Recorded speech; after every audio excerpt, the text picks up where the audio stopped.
환영해 주셔서 감사합니다. 이렇게 처음으로 만나 뵙게 되어서 영광이고요. 우리 미디어 스쿨에 정말 차세대 미디어 선교사들이 지원을 했을 것이고 또 교회와 현장 살릴 수 있는 그런 렘넌트들을 하나님이 모아주셨는데 내가 무엇을 심부름해야 될까 사실 고민이 많았습니다. 2주 전에 이제 처음에 연락을 받고 하나님 이 심부름에 대한 당연성, 필연성, 절대성이 무엇입니까? 하나님이 보실 때 가장 소중하게 보시는 우리 렘넌트들에게 내 것이 아니라 세상 것이 아니라 사단의 것이 아니라 하나님의 절대 것이 심겨지게 하옵소서. 딱 그 기도 한 가지. 그 기도 속에서 2주간 좀 집중을 하였고요. 오늘 우리 미디어 선교사의 세계관 망대라는 제목으로 여러분에게 심부름을 하고자 합니다. 제가 한번 기도하고 시작하겠습니다. 하나님 감사를 드립니다. 우리 예원 미디어 스쿨의 차세대 미디어 선교사들을 불러주심을 감사합니다. 이제 시작하는 여정인데 하나님이 절대적으로 원하시는 그 언약이 우리 렘넌트의 생각과 마음과 영혼에 각인되는 시간 되게 하옵소서. 복음의 세계관이 먼저 망대로 세워지는 시간 되게 하옵소서. 감사드리며 살아계신 주 예수 그리스도의 이름으로 기도합니다. 아멘. 네, 우리 PPT 화면 띄워주시면 감사하겠습니다. 오늘 주제 제목은요, 미디어 선교사의 세계관 망대입니다. 요즘 메시지가 망대 세워라. 전부 다 메시지가 망대예요. 뭐 어디다 끼워 놓으면 다 말이 됩니다. 뭐 해놓고 망대 하면 다 의미가 통하죠. 그 정도로 한 언약의 흐름 속에 우리가 여정을 가고 있는데요. 저는 메시지를 쭉 듣는 중에 그 어떤 망대보다 가장 근본적인 망대가 우리 렘넌트의 생각과 마음에 심겨지는 바로 이 세계관의 망대다라는 생각을 하였습니다. 이거는 제가 고등학교 1학년 때 제가 다이어리를 썼던 내용인데요.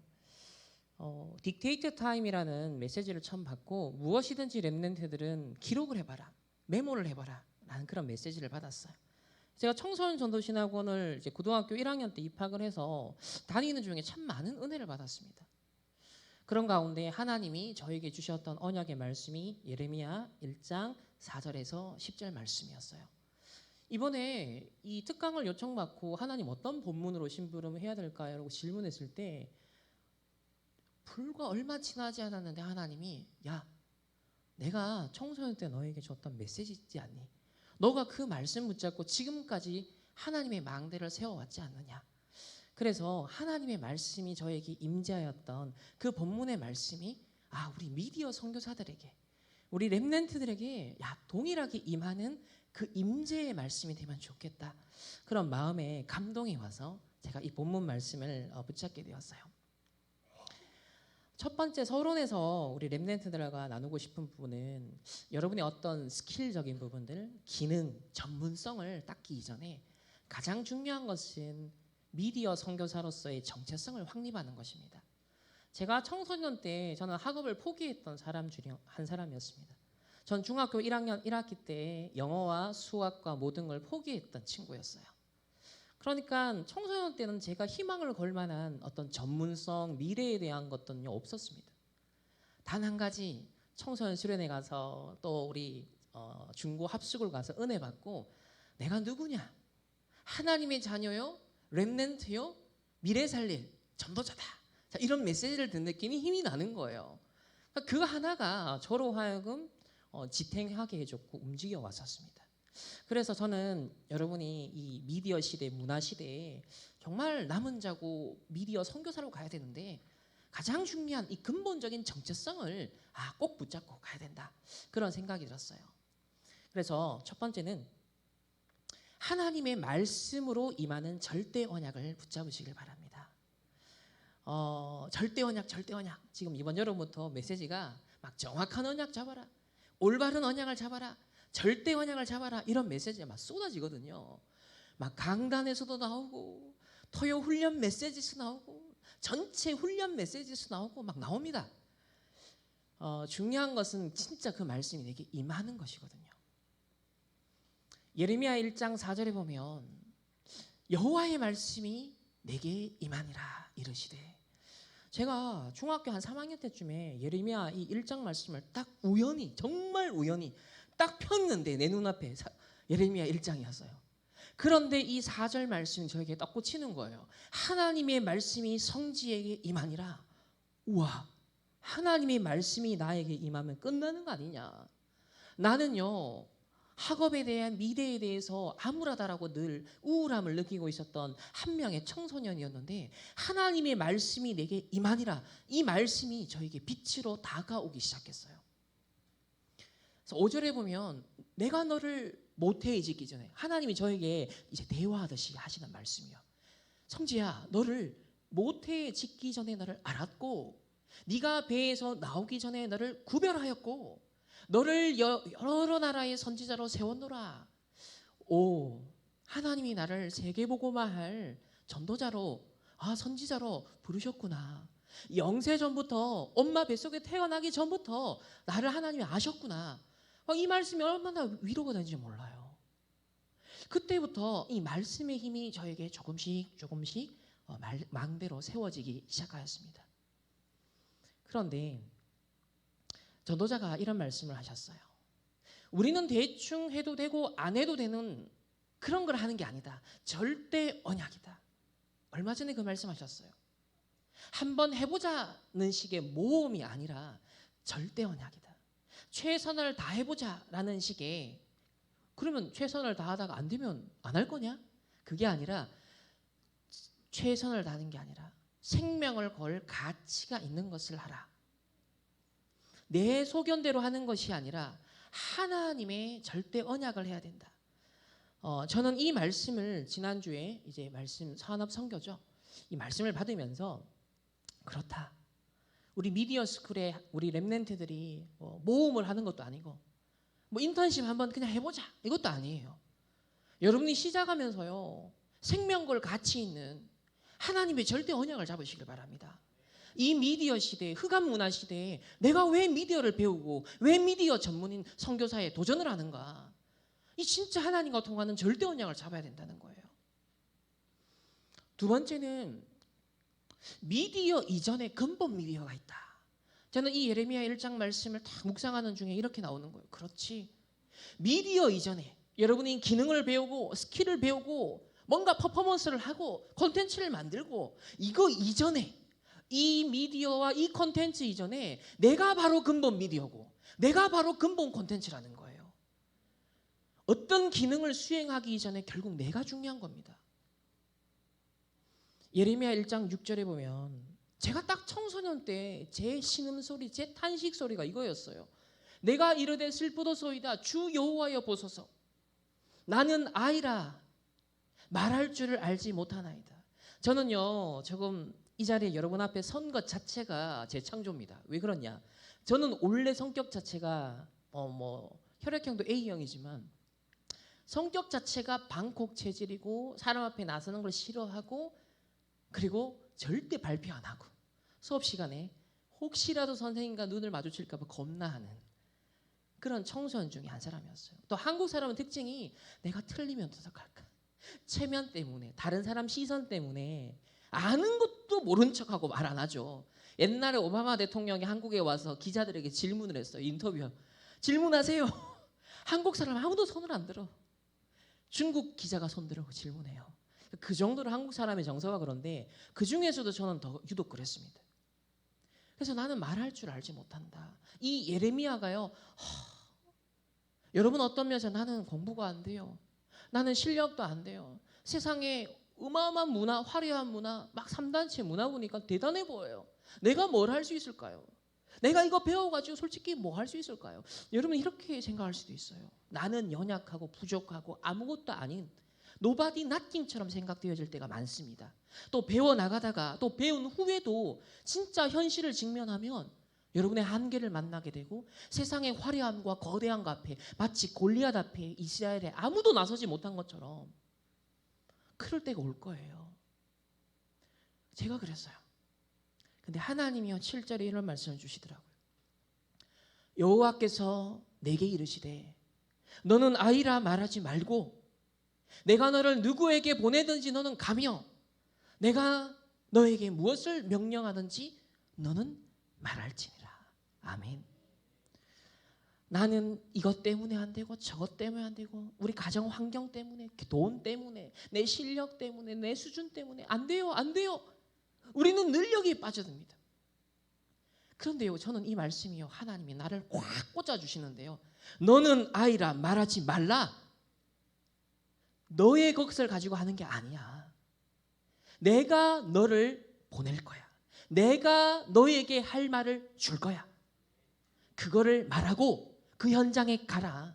저는 이 말씀이 그냥 고등학교 때 뭐 이해는 다 안 되는데 뭔가 힘이 되는 거예요. 여러분, 미디어는 시공간을 초월하여서 어딘가에 전달되고 메시지를 뿌리고 문화를 전달하잖아요. 그런데 이 예레미야가요, 하나님의 근본 미디어로 딱 세워진 거예요. 나는 할 수 없다, 나는 못한다, 아이라라고 핑계대고 환경 탓하고 내 수준을 바라보고 있는데, 하나님은 하나님의 메시지를 주겠어. 네 자체가, 너 자체가 나의 근본 망대야. 내가 보내는 곳에 너는 순종하고 가면 돼. 이 말씀이 저에게요, 뭐 성적이 당장 드라마틱하게 변한 건 없었어요.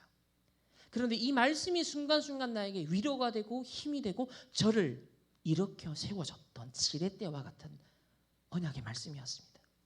여러분이 미디어 스쿨을 시작하기에 앞서서 정말 하나님이 나에게 주시는 근본 절대 언약, 하나님이 나를 이 시대에 나 자체를 하나님의 미디어로, 하나님의 망대로 세우기를 원하신다라는 것을 먼저 여러분의 정체성으로 꼭 잡으시길 바랍니다. 그래서 6절에 우리 8절에 보면요, 너는 그들 때문에 두려워하지 말라. 내가 너와 함께하여 너를 구원하리라. 여러분은 세상에 가면, 또 학교에 가면, 세상 미디어를 보면 두려운 게 많아요. 걱정되는 게 많아요. 비교의식 사로잡힐 게 너무 많아요. 근데 두려워하지 마라. 내가 너와 함께하여 너를 구원하리라. 나 여호와의 말이니라 하시고, 끊임없이 반복합니다. 나 여호와의 말이라. 하나님의 말씀이 임하는 것이 전부입니다. 그래서 여러분, 강단에 성공해야 돼요. 언약의 말씀에 생을 걸어야 됩니다.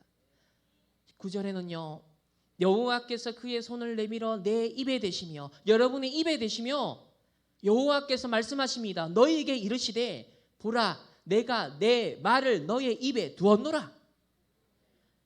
여러분이 이 미디어 선교사가 된다는 건요, 실력을 잘 닦아야지. 그거 이전에 하나님이 주시는 절대 언약의 말씀, 그 메시지가 여러분의 생각과 마음과 영혼에 담겨져 있어야 됩니다. 그것이 표현되는 것이 결국 미디어거든요. 그게 문화 아니겠습니까? 그래서 세 번째는 이런 정체성을 가지고 이제 미디어 선교사의 절대 미션을 붙잡고 가야겠습니다. 9절에 보면 이렇게 말씀하더라고요. 보라, 내가 오늘 너를 여러 10절이죠. 나라와 왕국 위에 세워서 내가 그것들을 뽑고 파괴하며 파멸하며 넘어뜨리며 건설하고 심게 하였느니라. 저는 고등학교 때, 이 중학교 때 처음에 이 말씀 받았을 때 솔직히 이해가 안 됐거든요.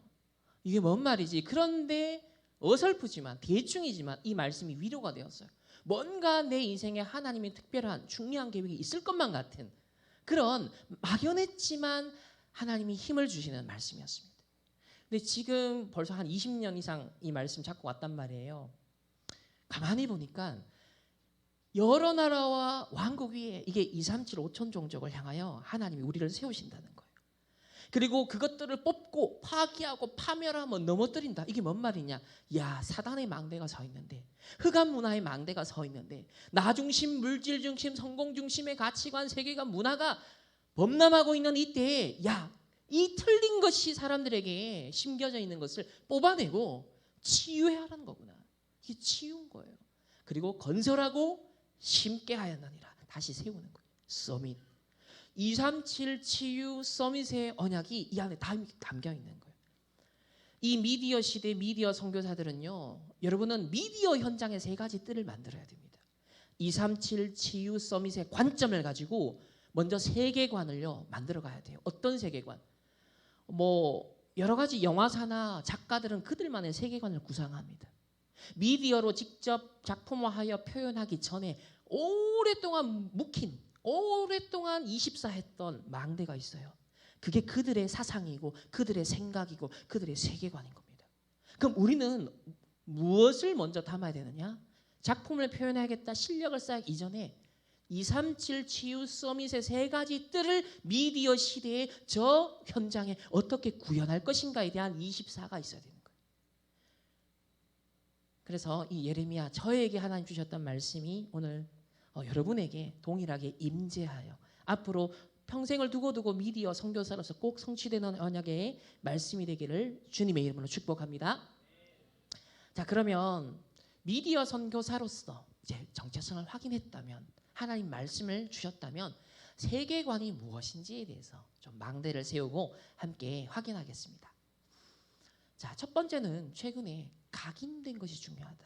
먼저 무엇이 각인되어 있느냐, 그것이 전부다. 이 굉장히 중요합니다. 무엇이 나를 지배하고 있습니까? 내 삶을 누가 지배하고 있습니까?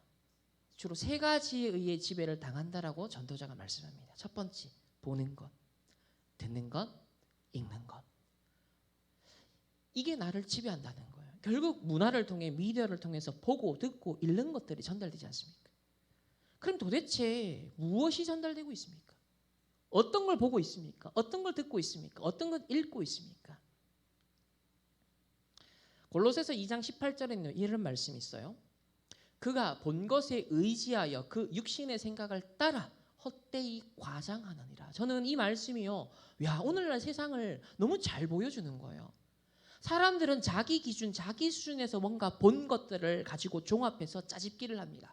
그것을 의지하여서 그것도 나 중심, 물질 중심, 성공 중심이라는 육신의 생각을 따라 사단의 인도를 받는 생각과 가치관에 따라서 그것도 헛되이 포장하는 거예요. 과장하는 거예요. 그러니까 가짜 뉴스가 많아지는 거예요.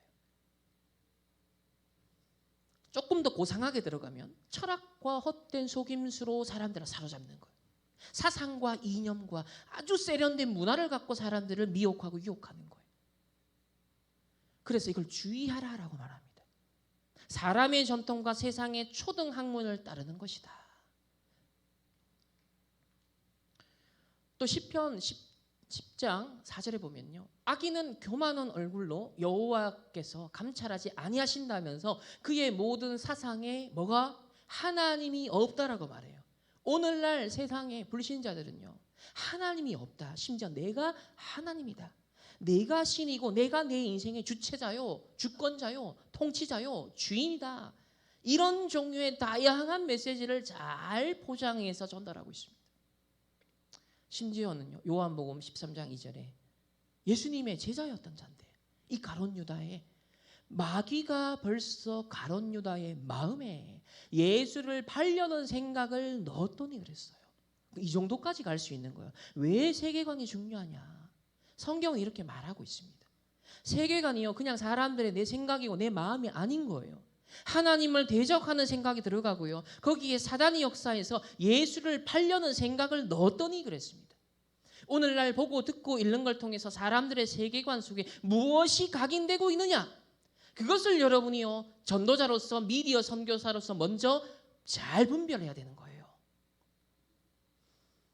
최근에 말씀하셨죠. 고린도후서 10장 4절 5절에 견고한 지인이라고 표현했습니다.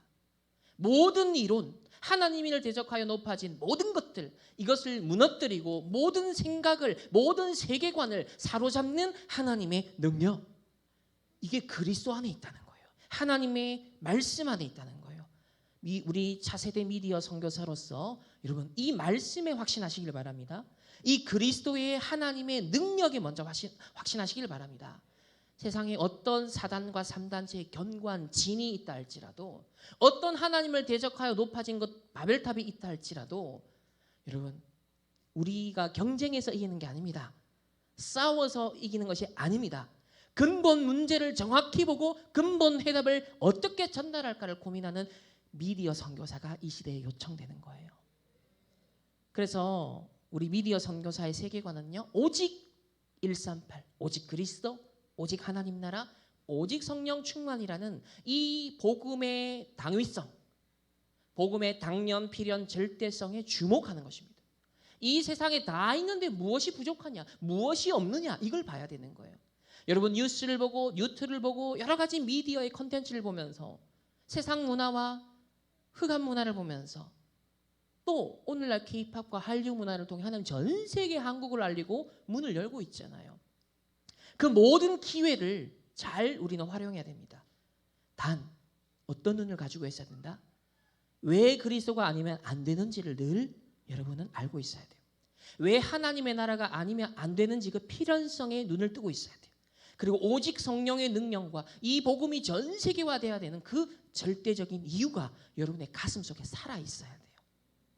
아니면 그냥 적당히 문화 즐기고 적당히 문화 중독되거나 도취되거나 아니면 그냥 문화로서 자기 만족에 빠지는, 여러분 이 수준밖에 안 돼요. 미디어 선교사는 나의 성취감을 위해서 부름받은 게 아니에요. 나의 바벨탑을 쌓기 위해서도 아니에요. 나의 성공을 위해서도 아니에요. 내 자아를 만족하기 위해서도 아니에요. 오직 하나님의 영광을 위하여. 복음 없어서 모든 영적 문제가 일어나는 시대 근본 해답을 가지고 정확한 답을 줄 수 있는 하나님 나라 이룰 수 있는 나는 미디어 선교사로 가는 것이다. 그것 때문에 실력도 필요하고 그것 때문에 공부도 하고 그것 때문에 감각도 키우는 거예요. 그러니까 본질과 비본질을 잘 구별할 수 있어야 됩니다. 두 번째는요, 여러분 세계관의 그릇을 키우시길 바랍니다. 하나님의 자녀의 세계관이요, 지금 저 헐리우드에서 영화를 만들고 시리즈물을 만들 때는요, 이 사람의 세계관이 엄청나게 방대하거든요. 최근에 오펜하이머 영화 저도 2번이나 봤는데 크리스토퍼 롤란 감독 영화 끝장납니다. 정말 잘 만들어요. 작품성 있게. 이 사람의 갖고 있는 세계관이 뭔가 느껴지는 게 있어요. 저는 세계관, 이 그릇을 이렇게 표현해 봤습니다. 보통은 우리가 어떻게 판단하냐면 눈앞의 현실, 그냥 눈에 보이는 파편적인 조각들, 그냥 자극적인 몇 가지 있잖아요. 이런 거. 그걸 갖고 문화다, 그걸 갖고 미디어다, 뭐 그걸 가지고 우리는 보통 나를 형성하고요, 우리의 작품을 만들 때가 많아요. 근데 그 눈앞의 현실은 다가 아니에요.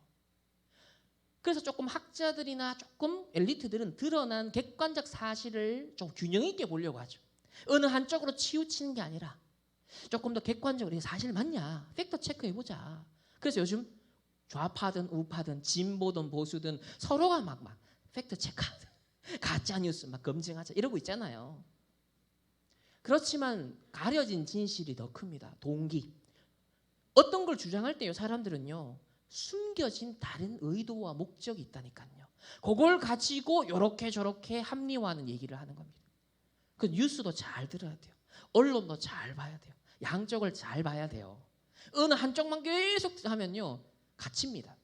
근데 우리는 모든 걸 초월하여 전 세계를 살리고 모든 종류의 사람을 살려야 되기 때문에 진보, 보수에 갇히는 게 아니라 그들의 장단점을 잘 보고 그들의 한계도 잘 보면서 복음으로 어떻게 하면 전체를 살릴까, 요 망대를 잘 세워야 돼요. 그래서 본질적인 영적 사실이 중요하죠. 사단도 역사하고 하나님도 역사하는 거예요. 근데 세상의 언론인들은 어떤 사건이 터지면요, 어떤 살인 사건, 묻지마 사건 막 터지면 가려진 진실까지 동기가 뭐냐 막 이거는 막 파내려고 하지만 모르는 게 있죠. 그 배후에 어떤 영적 문제가 있는지, 배후에 어떤 사단의 나라가 임했는지는 몰라요. 그거는 팩트 체크를 못 하는 거예요. 그럼 여러분은 영적 사실에 대한 팩트 체크를 하는 거예요. 그것까지 보면서 그러면 모든 걸 원넷으로 합력하여 선을 이루어 전도와 선교의 하나님의 절대 계획을 어떻게 이룰까? 심지어는 어떤 범죄자를 보면서도 세상은 그 사람을 죽여야 되는 인간을만 몰아가잖아요. 그러나 그 영혼을 봤을 때는 사단에게 완전 당한 인생. 그러면 이 사람이 평생 영적 흑암의 망대가 서하다가 이렇게 됐는데, 이런 사람까지도 복음의 빛이 비춰지게 하려면 어떻게 해야 될까? 이거를 고민할 수 있는 전도자가 필요하고 이 빛을 비출 수 있는 미디어의 망대가 필요한 거예요. 그게 세상에 없는 영역이거든요. 그래서 교회만이 할 수 있고 복음 가진 렘넌트만이 할 수 있어요. 시편 33편 11절에는요. 하나님의 계획은 영원히 서고 그의 생각은 대대에 이르리로다 그랬습니다. 그러니까 하나님의 생각의 스케일을 가지셔야 돼요. 하나님의 계획은 영원히 서고 그의 생각은 대대에 이르리로다. 우리 눈앞에 지금 당장 좀 잘되고 성공하고 이 수준 아닙니다. 그래서 성경과 교회사와 세계사는요. 창세기 3장 사건 이래 타락한 이 인류, 이 인간과 세상을 구원하고 하나님 나라를 종말론적으로 완성하기 위해서 진행되고 있는 현재 진행형의 하나님의 구속사의 여정이에요. 우리에게는 언약의 여정인 거예요. 그래서 시대마다 이 복음을 위한 이 복음 미디어를 위한 남은 자, 순례자, 정복자의 여정을 갔던 자들이 있었어요. 오늘 이 시대에 여러분을 하나님이 부르신 거예요. 역사 속에 성경 속의 흐름을 보면 반복되고 있어요. 항상 우상화된 강대국, 흑암 조직의 노예포로 속국된 언약의 백성, 언약 놓친 교회의 모습을 보여주십니다. 그게 이집트, 바벨론, 이제 로마까지. 근데 그 배경에 전부 다 노예포로 속국되고 있는데 하나님의 망대 세운 사람이 있었어요. 그 사람들이 남은 자 렘넌트 7명이었습니다.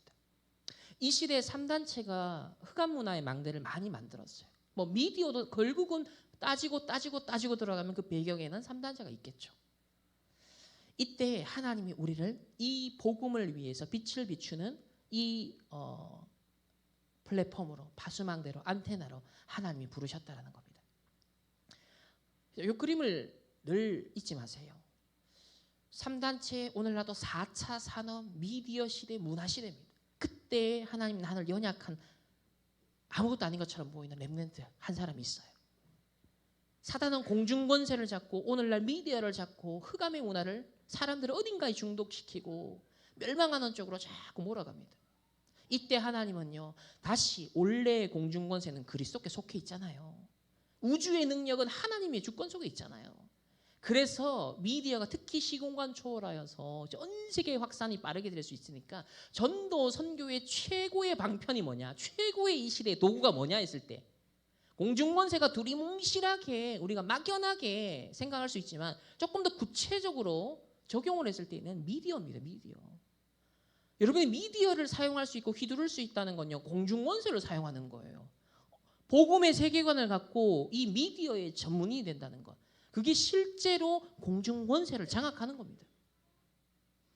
더 나아가서 전 과거, 현재, 미래 전 우주를 다스리시는 보좌의 성삼위 하나님의 절대 주권의 계획 속에 이 세계관을 가지고 우리는 살아가야 되는 거예요. 그래서 눈앞에 성공, 눈앞에 안 되어지는 내 모습, 이게 다가 아니라 이런 하나님이 움직이시고 만들어 가시는 이 세계관.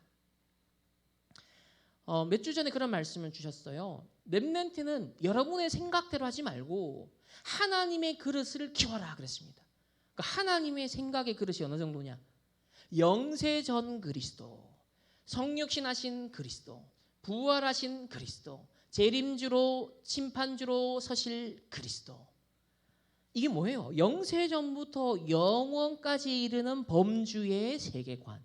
이 영원이라는 시간표를 헤아릴 수 있는 관점, 이게 우리 렘넌트들이 가져야 되는 스케일입니다. 스케일. 그래서 세 번째는 세 가지 나라의 세계관을 정리를 해야 돼요. 세상 나라는요 오로지 의식주만 관심이에요. 육신적으로 그냥 잘 되는 것만. 그러니까 미디어도요 거의 진짜 99% 이상의 콘텐츠는요, 미디어는 여기에 심부름합니다. 그런데 또 소수지만 사단의 나라, 이 네피림을 이루어 나가는 흑암의 미디어들이 또 있어요. 오늘 3단체가 노골적으로 드러내고 시작했습니다. 그러면 이 시대에 필요한 미디어는 뭘까요? 하나님의 나라 이룰 수 있는, 복음화할 수 있는 미디어가 필요한 거예요. 그러면 교회 안에서만 일해야 됩니까? 아니죠. 여러분이 PD도 되고 아나운서 되고 각계각층에 파고들어서 그 현장에서 빛을 비추는 거예요. 그 현장에서 기도하는 거예요. 그 현장에서 흑암 꺾는 거예요. 어떻게 하면 이 복음이 하나님 빛으로 사람들에게 참된 소망과 희망과 힐링으로 전달되게 할까요? 꼭 직접적으로 복음이라는 용어를 안 써도요.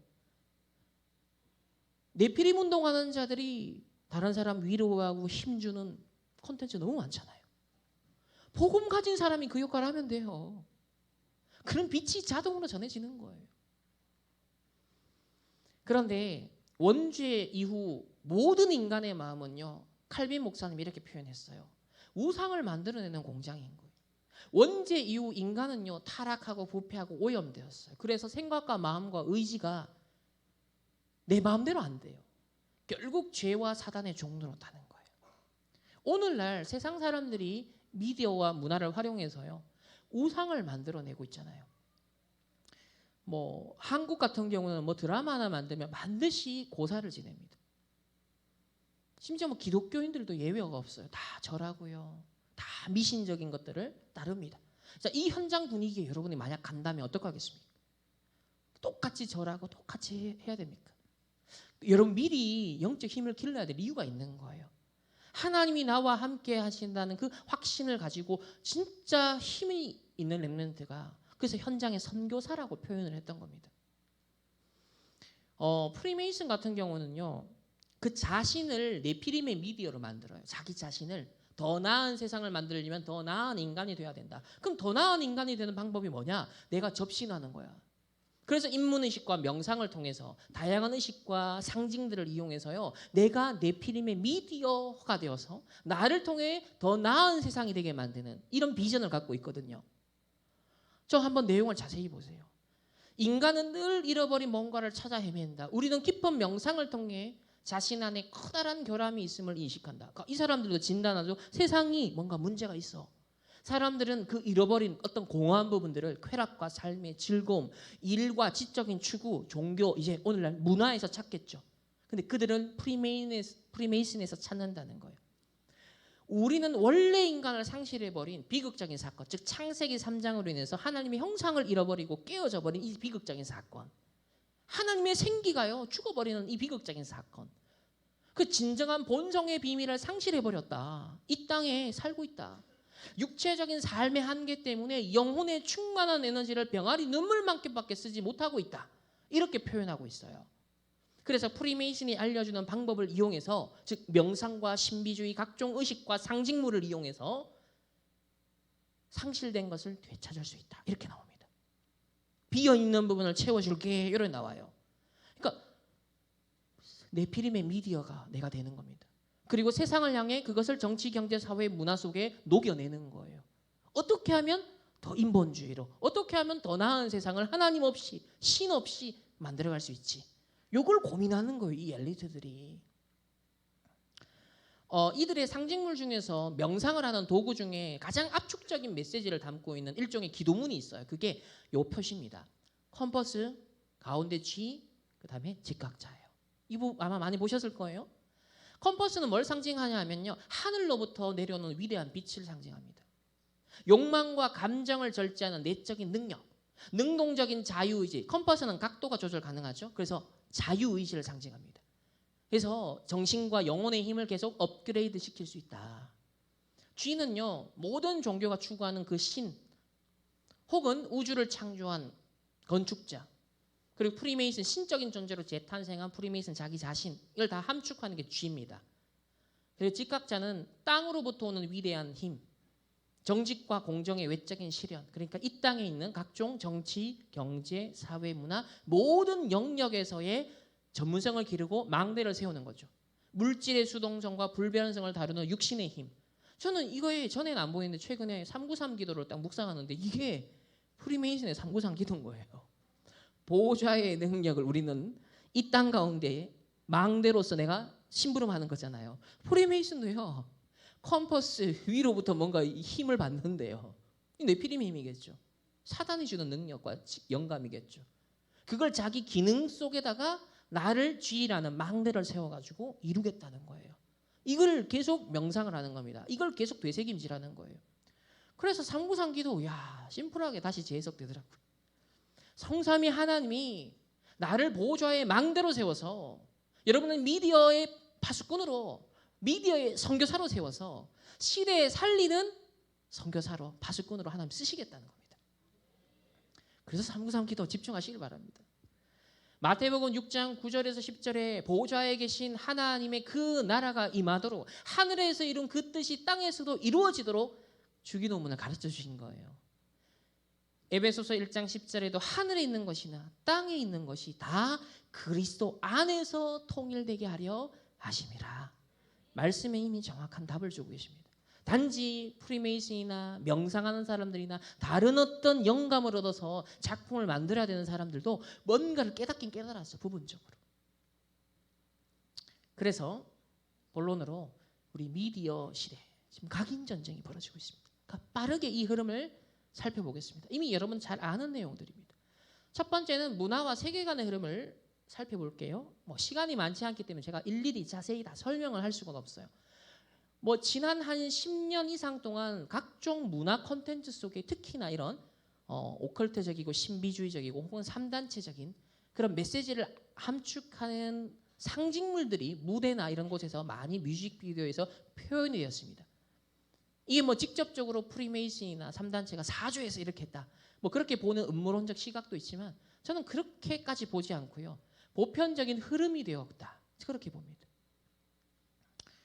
그래서 아이들이 보든 어른이 보든 문화 콘텐츠 속에 이런 오컬트적인 신비적인 상징들이 계속 차용되어져서 활용이 되고 있고요. 물론 의도적으로 하기도 하겠죠. 90년대 초반에 그 디즈니에서 만들었던 인어공주라는 작품이 있어요. 인어공주 애니메이션 버전을 한번 보시면 이런 내용이 나오죠. 아버지가 굉장히 강압적이고 권위적이고 율법적인 어떤 이미지로 딱 그려집니다. 너는 내 말을 따라야 돼. 바다에서는 이 아버지가 율법이야. 이런 식으로 나와요. 근데 이 딸내미는 자꾸 벗어나고 싶대. 인어공주를 하고 싶지 않은가 봐. 인간이 되고 싶대요. 자꾸 저 세상, 인간 세상으로 가고 싶대요. 저곳에 자유가 있을 것 같아. 근데 이 헤엄치기가 지쳤대. 다리로 서고 싶대요. 이 바다를 벗어나서 저 다른 세상을 가고 싶대. 이게 이미 디즈니에서 표현한 거예요. 그럼 뭐예요? 기존에 내가 갖고 있는 당연하다고 생각한 것, 기존에 이게 있었던 질서, 이거 그냥 난 벗어나고 싶다는 거죠. 다른 세상을 가고 싶다는 거예요. 그래서 몇 년 전에는 이제 우리 엘사가 그 역할을 해줬어요. 다른 사람의 시선 신경 쓰지 않고 나는 내 인생 독구다이 마이 웨이 레디코 한 겁니다. 레디코. 한 나라의 여자 대통령이었는데 나라 다 팽개치고 도망갔습니다. 개인의 이제 숨은 상처가 있었잖아요. 막 억눌렸던 이 장갑으로 가리고 있었잖아. 내가 비밀한 거. 근데 동생을 다치게 했거든. 이 트라우마가 있어. 그래서 숨기고. 근데 에라이 모르겠다 들켜버렸어. 그 레디고 하면서 옳은 것도 틀린 것도 규칙도 없어. 난 자유야 하면서 막 성 만들고 막 난리지깁니다. 그 사람들은 막 얼어 죽어가고 있고 배고파하고 이러고 있어요. 저는 그때 무슨 장면이 연상됐냐면 그 세월호 사건 아시죠? 선장이 팬티바람으로 가장 먼저 도망치는 바람에 수백 명 아이들이 수장돼 죽었잖아요. 그 비극이 떠올랐어요. 이 드라마, 이 영화에서는 엘사가 막 카타르시스를 느끼게 해주고 나도 그래 엄마 아빠의 잔소리에 막 이랬는데 나도 억압했던 감정 엘사를 보면서 나도 막 눈물이 살짝 났었거든요.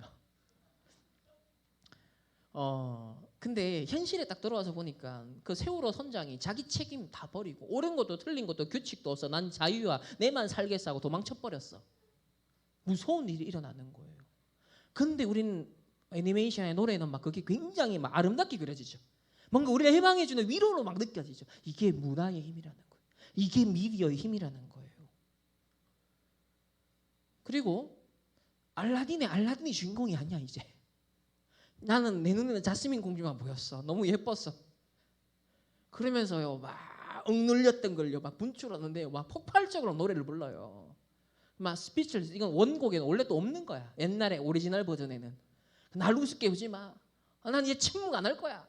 변하지 않는 모든 규칙과 말들 아주 오래되고 굽히지 않는 것들 이제 그 이야기 끝났어. 가부장적인 거 남자 중심적인 거 끝났어. 이제 여성 해방이야. 그래서 이제 다행히 우리 렘넌트들의 여자들이 달란트를 발현할 수 있는 또 시대가 왔어. 기회가 왔어. 근데 이제 그것으로 안 끝나요. 또 세상은 그것으로 안 멈춘다는 게 문제예요.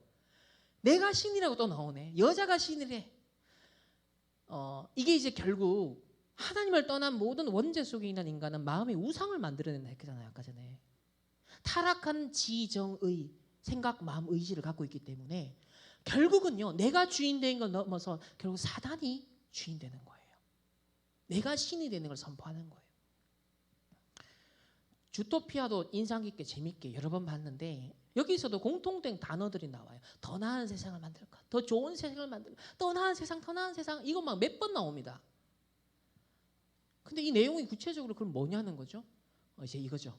동성애자를 상징하는 이제 무지개 딱 위에 모자 같은 걸 딱 쓰고 전 더 이상 겁쟁이가 아니에요. 숨어 살지 않을 거예요. 뭐예요? 그러니까 성소수자들이 다 인정받고 다 환영받고 눈치 안 보고 살아갈 수 있는 더 좋은 세상, 인권이 보장받는 세상, 우리의 권리를 주장할 수 있는 세상. 뭐 성이 남성, 여성, 뭐 제3의 성 이 정도가 아니죠. 이제는 100개, 200개도 만들 수 있어서 뭐 헬리콥터 성도 있대요. 내가 헬리콥터처럼 느껴진대. 그럼 내가 내 성별이 헬리콥터네. 뭐 어떡하겠어. 미국에서는 이게 제도가 되고 있고 교육이 되고 있고 문화가 되고 있어요. 따질 수가 없다니까요. 무섭죠. 이게 더 좋은 세상. 모든 걸 내가 생각하는 대로 인정받고 존중받을 수 있는 좋은 세상. 지금 이제 세상이 그렇게 가고 있어요. 근데 이 망대는요. 그냥 하나 작품 만들어서 된 게 아니에요. 이미 수십 년 동안 이게 망대로 세워져 온 거예요. 사상과 이념과 세계관이 그 학자들이요. 막 망대를 만들어 왔어. 그게 이제 문화로 미디어로 전달되고 있을 뿐인 거예요. 오래된 겁니다. 이 흐름은. 그러니까 이 트랜스젠더처럼 이제 저 뿔 달린 가젤은 수컷이거든요. 근데 이제 여성처럼 옷을 입고 그리고 이렇게 막 춤을 추고 있어요. 그러니까 아이들이 보는 컨텐츠 속에서도 뭐 여과 없이 그런 뭐 동성애 코드라든지 트랜스젠더 코드라든지 어떤 소수자, 억압받았다는 자들을 이렇게 뭔가 더 좋은 세상으로 만들어가자 이거죠. 그러면서 수컷 2마리 가젤이 지나갑니다. 우린 좀 시끄러워 하면서 옆에서 막 신음소리 들려요. 이제 성관계 맺는 이제 그 장면이죠. 어벤져스도 되게 재밌게 봤어요. 이 마블에서 오랫동안 거의 10년 동안 빌딩업을 해서 세계관을 구축해서 빵 터뜨렸잖아요. 와 진짜 잘 만들긴 잘 만들었어. 너무 막 감명 깊게 봤어. 근데 이 마지막 이제 엔드 게임이잖아요. 자 종결돼서 게임이 끝났는데 이제 뭐가 끝나느냐가 중요하잖아요. 무슨 메시지를 던졌냐면 결국은 기존의 백인 남성 중심의 영웅 히어로 시대 끝났다. 그러면서 여성, 흑인, 성소수자 이들을 영웅화시키는 작업들이 본격적으로 되면서 지금은 히어로물 보면 다 여성 캐릭터밖에 없어.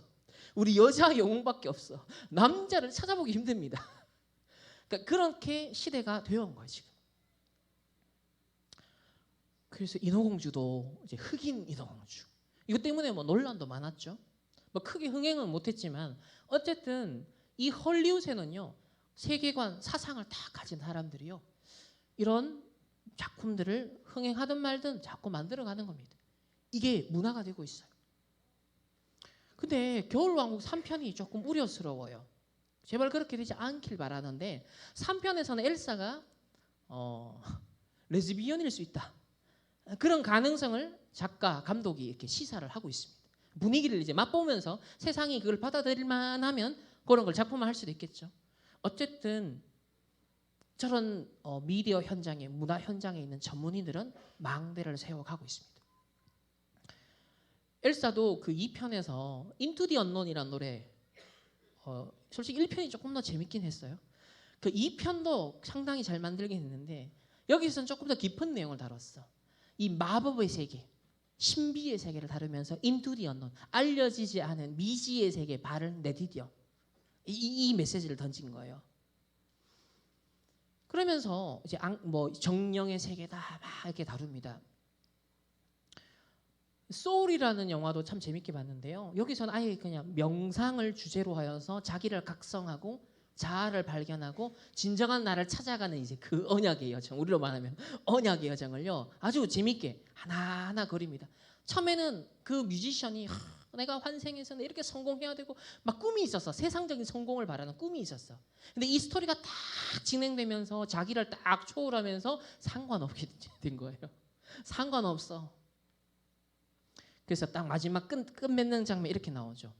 쫙 명상을 깊이 하더니 이제 우주 시공간 초월해요. 막 자기의 관심이 이제 내 이 땅에서의 잠시 성공이 아니야. 시공간 초월하여 저 유니버스의 세계. 이렇게 딱 끝납니다.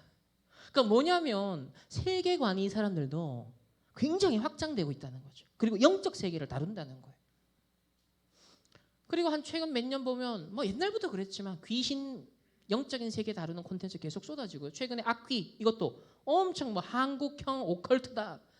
막 무속적인 막 이런 걸 짬뽕 시켜가지고 히트를 쳤습니다.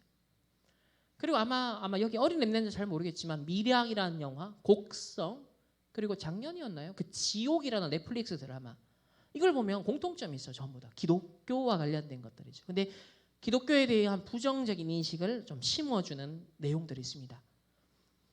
굉장히 신이 정의롭다면, 신이 살아있다면 이 고통당하는 인간을 왜 그냥 둡니까?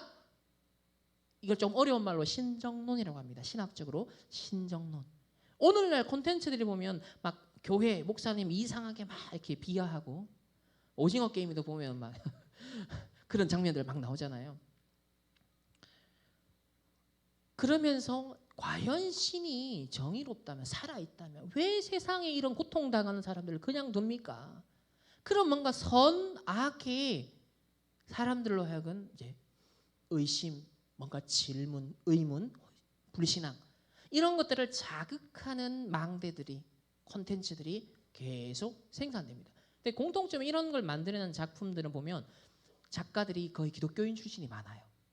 그래서 교회에서 받았던 상처가 있고 복음이 정확하게 사실 깨닫지 못하고 누리지 못하니까 그것을 반대로 이제는 작품으로 묘사하는 경우가 많은 거죠. 그래서 저는 저런 작품을 무조건 비판보다는요. 조금 더 깊은 부분을 봤으면 좋겠어요. 아, 저런 사람들이 저런 작품을 표현하기까지 정확한 복음이 저 사람에게는 전달되지 못했구나. 교회는 많고 목사도 많고 그런데 진짜 참 복음이 이 사람에게 저런 작가에게 저런 감독에게 전달되었더라면 어땠을까? 그런 뭔가 안타까움과 아쉬움이 우리에게 늘 안으로 있어야 되는 거예요. SBNR이라 그래서 10년 후 세상에 대해서 이미 10년 전에 이런 책이 나왔었는데 지금 이렇게 되어가고 있어요. Spiritual but not religious. 이게 뭐냐면 영적인 건 추구하는데 영성은 추구하는데 특정한 종교는 추구하지 않겠어. 이게 이제 미국과 유럽의 젊은이들의 세계관인데 한국에서도 지금 이 흐름이 나타나고 있습니다. 기독교가 한계에 도달했다라고 진단하는 사람들은 앞으로 엑스터시, 영적인 체험, 명상과 같은 일상과 다른 체험을 줄 수 있는 종교나 프로그램이 인기를 끌 것이다라고 전망한다. 유럽과 미국을 보니 그렇더라라고 하면서 한국도 앞으로 될 것이다라고 전망을 한 거예요. 점점 이제 그 시대가 이제는 현실이 되고 있습니다. 미국이나 유럽에는요 지금 기독교와 단절하고 젊은이들이 탈세례화 이런 걸 막 선언하면서 고대의 종교, 이교도들의 종교, 기독교화 되기 이전에 영국의 원래 그런 종교들 있잖아요. 이교도들의 종교, 고대의 영성 이런 걸 막 받아들이는 무브먼트가 일어나고 있습니다. 또 유튜브 같은 데도 제가 최근에 명상, 사람들 힐링, 자기 개발 관련된 한 수백 개의 영상을 검색해 봤어요. 너무 많아서 끝이 없어. 알고리즘이 막 계속 추천해 주는데 막 끝이 없어요. 막 명상에 대해서 얼마나 많은지, 자기 초월에 대해서 얼마나 많이 다루는지, 그 관련된 주파수 음악 너무 많아요. 이야, 이 망대들이 정말 막 세워져 있는데 어떤 거는 막 수십만, 십여만, 수백만, 수천만. 영적인 걸, 정신적인 뭔가 비어 있는 걸 사람들은 갈구하고 있고 답을 찾아 헤매고 있구나. 우리는 막 너무 눈치 보면서 막 복음 너무 드러내면 안 될 것 같고, 막 영적인 얘기 막 잘 포장해서만 해야 될 것만 같은 압박을 받는데, 이 사람들 대놓고 영적인 얘기하고요, 대놓고 막 초월적인 얘기 하고 있거든요. 근데 다 틀리잖아요. 다 왜곡되어 있잖아요. 한 10년 전부터 마인드풀니스 명상이 이 실리콘밸리를 강타했죠. 그리고 이제 전 세계화되어서 237 치유 서밋의 망대를 세우고 있어요. 자, The Global 237 Mindfulness 뭐예요? 치유 서밋. 237 치유 서밋의 망대를 세우는 거예요. 이 흐름이 이제는 교육으로 들어가고 있습니다. 아이들의 회당으로 들어가고 있습니다. 공교육 속에 들어가고 있습니다. 어릴 때부터 아이들의 상처, 정서적으로 어려움 당했던 거 치유해줘야 돼 하면서 정서적 안정을 위한 명상. 오늘날 ADHD 너무 집중 못하고 산만하니까 막 폭력적으로 변하니까 아이들을 이렇게 좀 차분하게 컴다운 시킬 수 있도록 명상. 이게 이제 제도화되고 있다니까요. 그리고 아이들이 잠재성이 있는데 이 뇌의 능력치를 어릴 때부터 개발시켜줘야 돼. 서밋 차원에서 뇌를 개발시키자 이러면서 명상하고 있습니다. 이런 콘텐츠는요 계속 만들어지고 망대들을 세워지고 있습니다. 이승원 씨라는 사람이 우리나라뿐만 아니라 전 세계에 이런 단월드의 명상을 하고 있고 망대를 세우고 있죠. 이 마스터들이 모여서 막 접신 체험하는 장면들 영상으로 아마 보셨을 거예요. 막 머리를 흔들면서요 막 난리칩니다. 근데요 작년인가요? 이 글로벌 사이버 대학 이 단월드에서 명상 치료 학과를 만들었습니다. 일종의 미디어를 만든 거죠. 전문인을 만들겠다는 거예요. 명상을 갖고 본격적으로 치유하는 망대, 치유하는 미디어를 만들어 가겠다는 거죠. 근데 이 사람이 바로 BTS의 영적인 멘토 역할을 합니다. 직접 메시지를 줬죠. 역사상 많은 정치, 경제, 종교 전문가가 평화와 화합을 얘기했다. 대립과 갈등의 문제를 해결하지 못했다. 방탄소년단의 춤과 노래, 그 속에 담겨있는 정신이 시공간을 초월해서 전 세계를 연결해주고 있다. 가수와 아티스트를 넘어서 스스로 자신을 더 사랑하고 건강한 몸과 강인한 정신을 가꾸고 영적인 완성을 위해서 노력해달라. 이렇게 메시지를 영상 메시지를 줬어요. 이 친구들도 이제 이미 성공해서 돈도 많이 벌었어. 이제 자기를 유지하고 더 깊은 세계로 가야 되는 거예요. 그러니 호흡, 명상 이런 단계로 점점점 가겠죠. 왜 이게 또 효과가 있으니까 일시적으로 찾아가겠죠. BTS는 일단 전 세계 237 치유 서밋의 뜰을 만들었습니다. 암이라는 강력한 영향력을 지닌 세력들이 망대들로 확 섰고요. 이제 그들이 공부할 이유를 찾았어 이러면서 세계 평화 운동, 막 환경 운동, 막 그걸 위해서 막 공부하고 박사 과정 밟고 나 NGO 되겠어, 교수가 되겠어 막 이러고 있더라고요.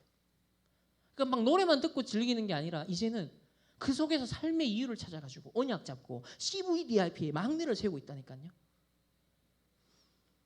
그래서 막 치유하고 위로하고 힘을 줬다 막 여기에 막 감명받은 사람들이 생겨나고 있습니다. 그것도 한국어로 전하는데도요. 이들이 자기를 사랑하라는 그 메시지는 세상의 언어를 뛰어넘습니다. 이럽니다. 그 덕에 감사하게도 한국어를 막 전 세계 사람들이 배우기 시작했어요. 결국 하나님 합력하에 다 선을 이루시겠죠.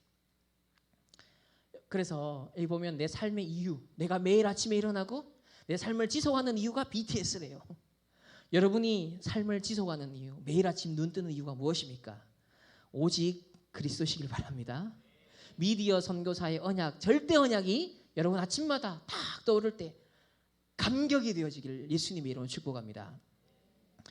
이 망대를 어디까지 세웠느냐, 뜰을 어디까지 확장했느냐, 유엔까지 갔어요. 유엔 가서 뭐라 그랬냐면요. 내가 어릴 때는 자유로웠고 다른 사람 신경 안 썼는데 점점 아이가 어른이 될수록 나이가 들수록 다른 사람 막 신경을 써야 되고 뭔가 만들어 놓은 사회적인 틀, 종교적인 틀, 그죠? 여기에 나를 끼워 맞추는데 급급했다는 거예요. 그러니까 자꾸 포장해야 돼. 이게 너무 답답하고 싫었는데 이제 하지 말라는 거예요. 자기 자신의 목소리를 찾아라. 자기 자신을 있는 그대로 끌어안고 사랑해라. 완전 해방과 자유의 메시지. 자기 자신을 사랑하는 게 모든 사랑의 열쇠다. 이게 얼마나 사람들이 열광하겠습니까? 솔직히 복음 밖에서 생각해 보세요. 자, 이런 BTS의 노래들이 만들어지는 과정은 많은 과정이 있었겠지만 그 방시혁 씨의 얘기를 따르면 헤르만 헤세의 이 세계관, 이 바탕이 많이 되었다라고 합니다. 이 헤르만 헤세는 프리메이슨이었어요.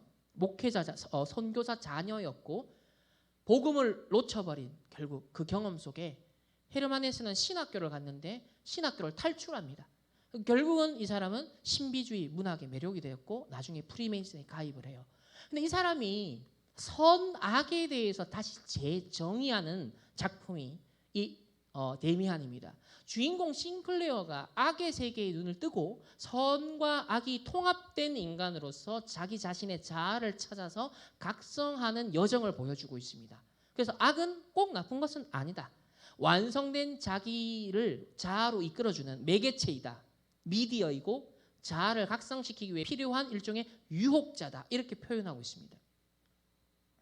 그래서 BTS가 세계적으로 막 뜨기 시작한 그 첫 번째 앨범이 DNA 그 곡이 담겨 있는 거 이전에 요게 이제 윙즈라는 앨범이에요. 요때부터 세계적으로 조금씩 인지도가 생기기 시작해서 조금씩. 특히 인트로 곡이 Boys Meet Evil이죠. 악마를 만났다는 거죠. 그리고 무엇인가 각성을 하는 장면들. 약을 통해서든 뭐 접신을 통해서든 무엇을 통해서든 각성하는 장면을 보여줍니다. 이 가사에도 보면 잘 나오죠. 이 사랑은 악마의 또 다른 이름이다. 그러니까 love yourself라 했을 때도 love라는 것이 악마의 또 다른 이름이다. 그 욕심이 지옥을 부르는 나팔이 될지 그리고 당초에 포기가 안 되고 그 입술이 너무 달콤하다. 미치도록 좋다. 달콤함에 중독됐다. 놓치긴 싫었다. 이 악마의 손길을. 그래서 너무 나쁜 건데 너무 달콤하다. 굉장히 역설적이죠. 선악의 그 반전들. 그런 혼합들. 이런 세계관을 잘 녹여내고 있습니다. 피땀 눈물이 이제 메인 히트곡이었죠. 여기도 보면 메인 가사를 보면 피땀 눈물 다 가져가. 내 마음 영혼도 다 가져가. 너의 것이다. 결국 이제 악마와의 조우 만남 속에 이 모든 것을 가져가라 라고 바칩니다. 너의 날개는 결국 악마의 것이다. 네가 성공하는 것, 네가 뜨는 것도 무엇인가 만남이 있는 거예요. 무엇인가 다른 능력이 필요하다는 거죠. 키스미 아파도 돼. 어서 날 조여줘. 취해도 돼. 이제 널 들이켜. 목 깊숙이 너라는 위스키. 아파도 돼. 날 묶어줘. 내가 도망칠 수 없게. 꽉 쥐고 날 흔들어줘. 내가 정신 못 차리게. 둘만의 비밀이야. 너라는 감옥에 중독돼 깊이. 네가 아닌 다른 사람 섬기지 못해. 알면서도 삼켜버린 독이 든 성배. 나를 부드럽게 죽여줘. 너의 손길로 눈 감겨줘. 어차피 거부할 수조차 없어. 너는 도망갈 수조차 없어. 네가 너무 달콤해. 이게 그냥 재밌게 노래로 만들었을 수도 있습니다. 그런데 헐리우드를 비롯해서 전 세계 탁월한 전문인들 또 3단체인 사람들을 보면 무엇인가 다른 능력을 얻는 방법들이 있어요. 명상을 통해서나 접신을 통해나 심지어는 자기 영혼을 내가 악마에게 팔았다라고 고백하는 사람들까지 있잖아요. 뮤직비디오에 그 니체의 말을 인용하는 장면이 나와요. 춤추는 별을 잉태하려면, 네가 성공하려면, 네가 스타가 되려면 반드시 스스로 내면에 혼돈을 지녀야 된다. 그러니까 세상에 여러분 뜨려면요 헷가닥 해야 되거든요. 뭔가 정상적인 거 말하면 인기가 없거든요. 무엇인가 내면에 혼돈이 있어야 사람들에게 어필할 수 있는 거예요.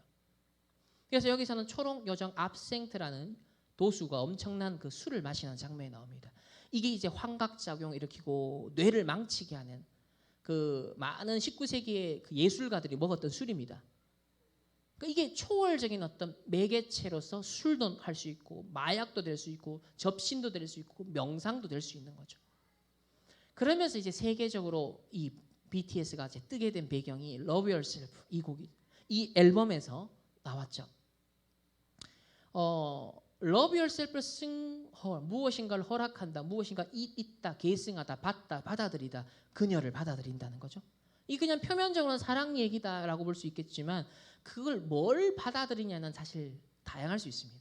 무엇인가 매개체가 된다는 거죠. 첫 번째 인트로곡도 세런디피티, 뜻밖의 재미, 우연한 발견. 탁 건드렸어요. 자, 선인장을 건드렸는데 환상세계 들어갑니다. 근데 사실 이게 이제 페요트라는 마약 선인장이라는 게 있는데 이걸 갖고 막 예술을 하고 이걸 갖고 영감을 얻고 이걸 가지고 심지어 치유까지 하는 무엇인가 트라우마와 상처에 갇혀 사람을 희망시켜주겠다. 이제는 그런 흐름까지 나타나고 있습니다. 그러면서 메인 히트곡의 DNA였어요. 그러니까 아마 여기 초등학생들, 우리 랩런트들은 뭐 유진스라든지 아이브라든지 이런 걸 좀 다뤄줘야 되는데 제가 그걸 이제 가사는 다 봤어요. 근데 내용은 똑같더라고요.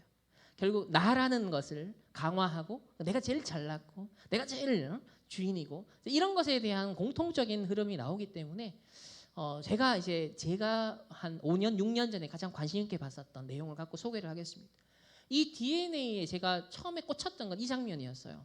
특히 RM이 톡톡 칠 때, 저거 뭔가 어디서 많이 봤던 장면 같은데? 저거 뭔가 마약 하는 사람들이 손에다가 막 놓는 어떤 장면이 연상이 되면서 이거 뭐 있는 것 같아. 사실 이게 계기가 된 거예요. 앞에서 봤던 모든 설명도 여기서 시작됐습니다.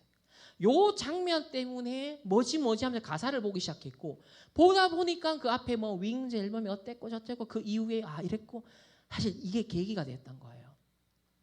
왜냐하면 이게 미국에서 왜 이렇게 열광하지? 이 노래가 의문스러운 게 많았거든요. DNA라는 곡이. 미국에 왜 이렇게 열광을 할까? 근데 미국은 마약이 일반화되고 보편화되고 있거든요. 그러니까 일종의 이게 메타포죠. 손을 톡톡 치는 게 상징적으로 소통되는 언어구나. 그래서 제가 가사를 보다 보니까 확신이 왔어요. 이거 뭔가 마약? 뭔가 이 영광이 있는 것 같은데? 그러니까 뮤직비디오를 반복해서 보다가 하나 저한테 딱 걸렸어. 거의 0.1초 만에 지나가는 장면이에요. 저게 빨간색. 한번 나중에 찾아보세요. 저거 캡처하려면 100번을 클릭해야 됩니다. 운명을 찾아낸 누리니까 하는 가사에서 여기 뭔가 싹 지나가는 게 나오는데 그게 뭔가 지나간 것 같은데 안 보여요. 이거 진짜 광클릭했습니다. 근데 자세히 이제 잡힌 거예요. 이제 선명하게 잡힌 거예요. 이것도 손이 싹 들어와요. 혈관이죠. 붉은 혈관 안에 뭔가 싹 들어오는 거예요. 다시 가사를 보세요. 내 혈관 속 DNA가 말해준다. 내가 찾아 헤매던 너라는 것을. 무엇인가 혈관에게 주입된 거죠. 그러면서 너에게 내민 내 손은 정해진 숙명이라는 거예요. 마약 중독자들이요 계속 갖다 내미는 거예요. 운명을 찾아낸 둘이다. 난 너에게만 집중한다. 좀 더 세게 날 이끈다. 이 DNA는 생물학적으로 인간의 근원적으로 어떤 차원의 세계를 말하잖아요. 그러니까 가장 근원적인 욕망이 뭐고 가장 근원적인 쾌감이 뭐겠냐. 내 세포가 막 열광하는. 그러니까 주사기로 바로 꽂았을 때 그 약물이 투입되었을 때 내 뇌가 완전 그냥 막 쾌감에 사로잡히는. 이야, 저는 이거 좀 위험하다라고 생각을 했던 거예요. 처음에. 그 두 번째 이어지는 메인 곡이 이 파이더 파이퍼, 피리 부는 사나이예요. 무엇인가 아이들 이끌고 전 세계 우리 아미들을 이끌고 어딘가 지금 이끌고 가고 있더라고요. 이 가사를 보면 좀 더 노골적으로 나와요. 나쁜 거라 더 좋은 거야. 이제는 멈춰지지가 않아. 이리 와, 난 너에게 파라다이스. 그러니까 마약 전 안 해봤습니다. 그 맞는 분들 뭐 장면들이 이런 보면 순간적인 쾌감이 막 완전 막 환상이라는 거죠. 날 거부하지 마. 조금 위험해도 나 참 달잖아. 널 망치러 온 거야. 널 이끄는 피리 부는 사나이처럼 나는 너를 시험해. 알면서도 이끌리는 선악과처럼. 난 너에게 길티 플레저. 막 양심에서 이러면 안 돼 그러면서도 어쩔 수 없이 이제 빠져드는 겁니다. 헤어나올 수는 없어요. 절대로. 그래, 내가 좀 위험해. 나도 나를 감당 못해. 만약에 내가 너를 망치고 있는 거라면 나를 용서해줘. 어차피 너는 나 없이 못 사니까. 그 필라델피아 캥싱턴 거리 보신 적 있죠? 막 합성 마약 중독돼가지고 펜타닐에 중독돼서 꼬부정하게 이 좀비처럼 있는 사람들. 근데 그 이후로 한 3년 전쯤, 2년 전쯤인가 아케인이라는 이제 그 넷플릭스에서 이 애니메이션을 봤는데 너무 잘 만들었어요. 근데 이 기획을 오랫동안 했어요. 근데 이 내용은요 완전 노골적인 3단체 메시지예요. 마법이라는, 그리고 이 알케인은 신비, 어떤 마법, 가려져 있는 어떤 신비한 것들에 대한 호기심을 말하거든요. 그 능력을 추구하는데 이 두 가지가 나와요. 지하 세계에서도 나오고 지상 세계에서도 뭔가 기존의 능력을 초월하는 물질, 마법, 그것을 사람들이 위험해 이러면 안 돼 하지만 그걸 기술로 과학으로 잘 다듬어서 통제하면 이 마법의 무한한 능력을, 초월적인 능력을 잘 활용할 수 있어. 근데 과거에는 그것 때문에 망한 적이 있어. 이 얘기거든요. 근데 이거 실제 역사와 시대 흐름을 그대로 세계관에 지금 담아 놓은 거예요. 그게 뭐냐? 이제는 마약을 넘어서서 환각제를 갖고 세상을 치유하겠다라는 시대가 오고 있습니다. 마음을 바꾸는 방법, 제가 이제 작년부터 읽기 시작했는데 유발 하라리가 이제 극찬을 하고요. 넷플릭스에 들어가면 이 마음을 바꾸는 방법이라는 다큐가 4편이 나와 있습니다. 한번 꼭 보세요. 이제 명상 시대를 넘어서 다음 시대가 오고 있는데 그게 환각제를 통한 치유와 서밋 운동이 일어나고 있습니다. 과거에 마약이라는 굴레에 갇혀 금기시되어 왔던 약물들이 이게 60년, 70년대 히피 반문화 세대 거치면서 이게 너무 문제가 되니까 80년대 금지했던 약물들이에요. 90년대까지 금지했다가 지하 세계에서 그들이 망대를 세워왔어요. 그리고 90년대부터 다시 제도권 속에 도전을 하더니 이제 2006년부터 논문이 쏟아지기 시작했습니다. 2006년부터 존스 홉킨스 대학에서 그때부터 지금까지 수천 편의 논문이 쌓였습니다. 그걸 이제는 제도 속에 법 속에 집어넣기 시작했어요. 실험을 계속하고 있습니다. 현재. 그래서 무절제와 방종의 상징이었던 히피의 약으로 낙인 찍혔던 LSD라든지 실로시빈, 이제 환각버섯 같은 거죠. 이제 사이키델릭 약물이 현대 의학의 과학의 검증을 거쳐 우리 마음을 치유하는 약물. 그래서 이 사람 뭐라 그러냐면요. 우울증 치유, 트라우마 치유, 중독 치유, 알코올 치유, 마약 중독자 치유까지 나옵니다. 그걸 막 실험해서 입증하고 있어요. 이 사람들이. 그래서 버섯의 환각 성분이 두통을 개선할 수 있다. 심지어는 창의력과 상상을 높인다. 치유와 서밋. 명상과 환각제를 함께 썼더니 저 스위스에서는 어떤 병원에서 실험을 했더니 우울증에 효과적이었다. 막 이렇게. 지금 영국, 미국, 스위스, 네덜란드, 캐나다 이런 망대들이 지금 세워지고 있습니다. 여기에 스타트업 기업들이 생기고 투자를 하기 시작했고 각 대학에서 연구를 하기 시작했습니다. 이들이 막 조직화하고 있어요. 현재. 아직 수면 위에 많이 드러나진 않았지만 명상이 수십 년 동안 쌓여오다가 지금 이렇게 전 세계화된 것처럼 지금 이면에서는요. 이런 흐름들이 만들어지고 있어요. 앞으로 이런 게 미디어를 통해 막 문화를 통해 곳곳에서 계속 전달될 거예요. 표현이 될 거예요. 이것도 얼마 전에 몇 년 전에 있었던 하버드 중심으로 해서 Psychedelic Medicine, From Tradition to Science. 그러니까 과거의 샤먼들, 무당들이 전통적으로 환각제를 이용해서 사람들을 상담하고 치유하고 했던 역할을 이제는 의학자들이, 과학자들이, 의사들이, 상담사들이, 심리학자들이 이걸 하겠다는 거예요. 여기에도 유대인이 망대를 세우고 있습니다. 릭 도블린이라는 사람인데 이 사람은 17살 때부터 이 CVDIP를 해왔어요. 사이키델릭이 사람의 트라우마를 해결할 수 있고 갇혀있는 자아, 뭉쳐져 있었던 자아를 해방시킬 수 있어. 그래서 자아가 해체되고 사이키델릭 이 영적인 체험을 통하여서 무엇인가를 영적으로 만나고 체험하면 기존에 나를 억압하고 있었던 상처 속에 있었던 트라우마 속에 갇혀 있었던 나쁜 중독 속에 갇혀 있었던 내 자아를 재창조할 수 있어. 이렇게 주장합니다. 그래서 이 사람도 자기 선조들이 홀로코스트 때 많은 사람이 죽었던 걸 경험하면서 야, 왜 세상은 싸우지? 왜 분쟁하지? 어떻게 하면 치유하고 평화롭게 할 수 있을까? 사람들의 마음을 녹일 수 있을까? 전부 다 사이키델릭 체험하면 MDMA라는 클럽용 마약이죠. 그걸 갖고 미국에 지금 전쟁 트라우마 겪고서 막 자살하고 살인하는 미국의 군인들이 있거든요. 은퇴한 군인들. 이 사람들을 지금 치유하는 실험들을 하고 있습니다. 근데 막 효과 맞다, 막 간증자 증인들이 나오고 있어요. 작년에 다보스 포럼 아시죠? 다보스 포럼 세계 엘리트들이 모인 다보스 포럼에 공식적으로 망대를 세웠습니다. Science and Shamanism of Psychedelic 이러면서. 그러니까 다보스 포럼에서 이미 이걸 받아들이고 이거를 지금 뭔가 몰아다주는 표를 몰아다준 분위기가 됐다는 거 게임 끝입니다. 여러분 앞으로 미디어와 문화를 통해요 이거 계속 확산돼 갈 겁니다. 미리 봐야 돼요. 미리 흑암 꺾어야 돼요. 미리 정말 빛의 파수꾼의 망대 딱 언약 잡아야 됩니다. 전 세계는 갈수록 자연재해가 커지죠. 전쟁이 심각해지죠. 그러니까 트라우마에 상처에 모든 걸 잃어버린 사람들이 너무 많아져요.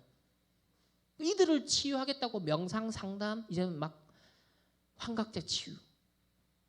지금 어떻습니까? 막 비투영끌하면서 인생 무너지고 어려움 당하는 사람들이 굉장히 많아요. 그리고 부에 막 불평성 그러면서 양극화 현상 벌어지고요. 서로가 더 막 비교의식이 심해지고요. 상대적인 박탈감이 더 심해지고요. 막 잘난 사람들을 막 돈 많이 버는 사람들 에라이 같이 불행하자 막 칼부림치고 이런 이제 극단적인 세상으로 지금 치달아갈 수밖에 없는 거예요. 점점점 도태되는 사람들이 많아집니다.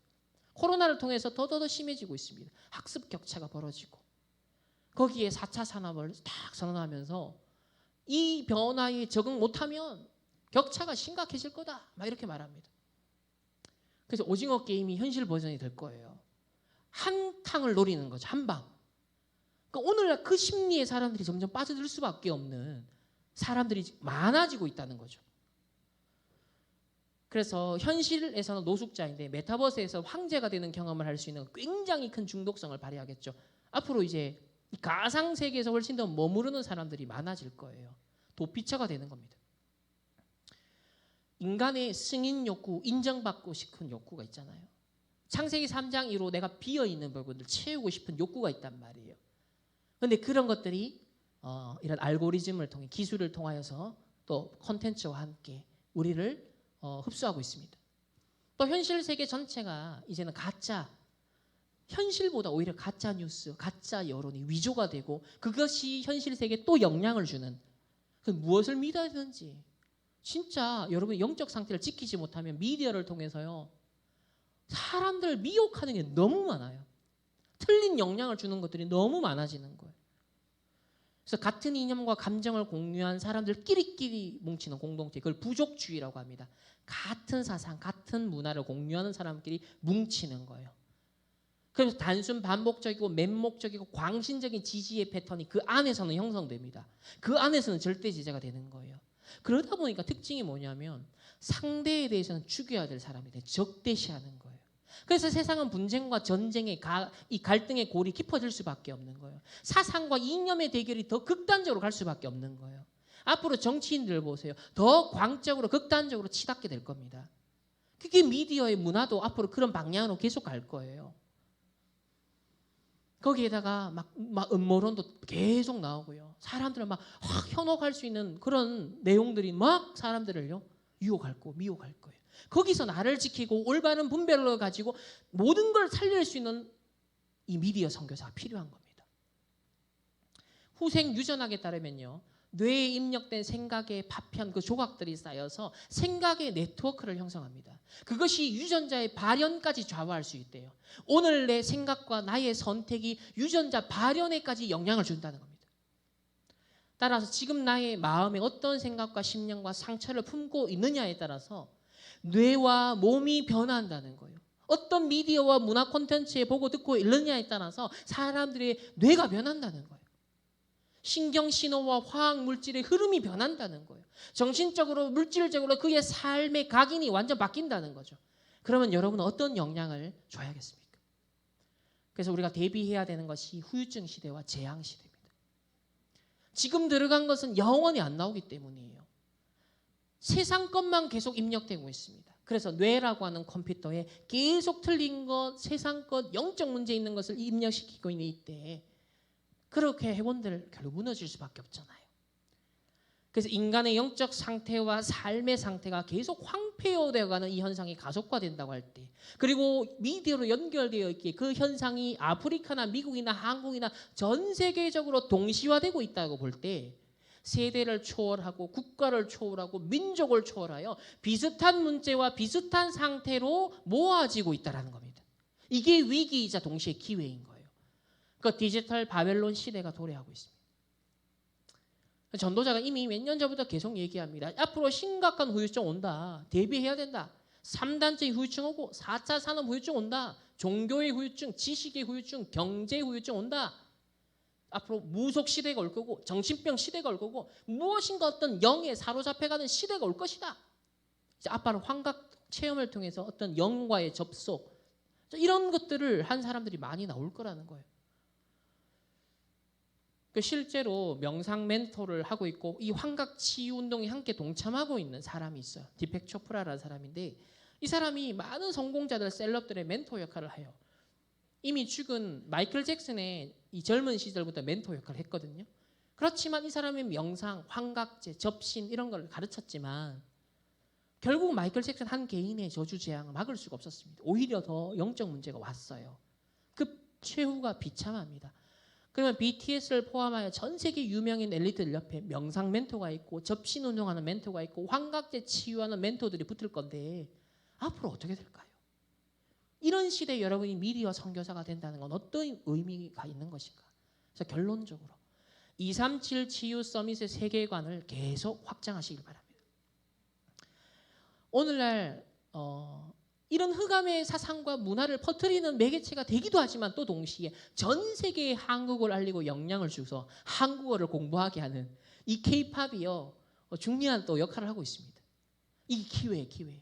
하나님이 세계 선교하는 세계 복음화하는 제사장 나라로서의 이 한국을요 쓰시기 위해서 전 세계가 한국을 주목하게 만들고 있는 거예요. 로마는 정복하기 위해서 길을 만들었지만 그 길을 통해서 하나님은 로마 복음화를 했어요. 이 기회를 잘 포착해야 되는 거예요. 그래서 2020년에 후대 살릴 걸어갈 30년이라는 그 원단 메시지 때 24, 237 시스템 성전, 24시 치유 시스템 성전, 24시 서밋 시스템 성전을 만들려고 했습니다. 그럼 지금부터 우리 미디어 선교사들은 뭘 해야 되냐? 고요한 시간을 가져야 됩니다. 왜 미디어 현장은요 너무 많고 분주하고 복잡해요. 정신을 우리를 빼앗을 게 너무 많아. 그래서 순간순간 나를 하나님 앞에 망대를 세워야 됩니다. 내 마음을 차분하고 평안하게 세상을 정확하게 분별할 수 있는 나의 영적 상태.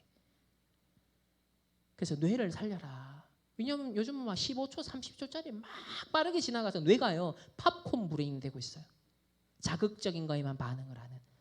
그렇기 때문에 반대로 살려내는 호흡, 살려내는 묵상이 필요한 거예요.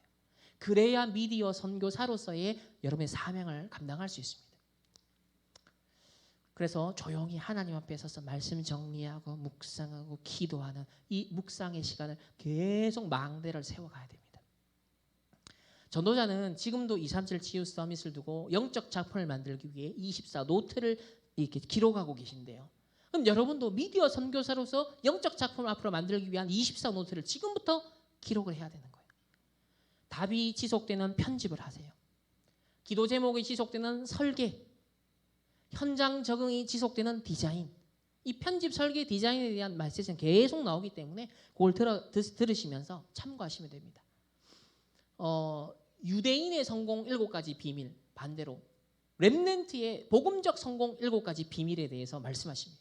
첫 번째, 성경 전체의 흐름을 봐라. 두 번째, 역사와 교회사의 흐름을 확인해라. 그럼 세 번째, 왜 그러면 복음이 필요한지, 왜 구원의 역사가 필요한지 그걸 세 절기 통해서 보라는 거죠. 그러면 오늘 여러분이 뭘 해야 될까? 기도, 예배의 성공자가 되어라. 그러면 여러분의 달란트가 확정될 거다. 그게 오직이다. 그럼 여러분의 진짜 세상에서 흉내낼 수 없는 전문성을 하나님 주실 것이다. 그게 유일성이다. 그러면 진짜 현장성, 앞으로 시대에 아무도 보지 못한 걸 미리 보게 하시고 미리 갖게 하시고 미리 정복하고 미리 성취하게 하시는 그 현장성을 딱 하나님이 보여주실 거예요. 그게 재창조예요. 전도자의 세계관을 가장 잘 담고 있는 건 저는 이 찬양이라고 봅니다. 매년 렘넌트 대회 때보다 우리에게 들려진 그 찬양이 기도요, 전도자의 세계관. 세상 나라, 사단의 나라, 하나님의 나라 함께 보도록 만들어주는 전도자의 세계관. 그래서 저는 이 말 한 번씩 가사를 묵상해요.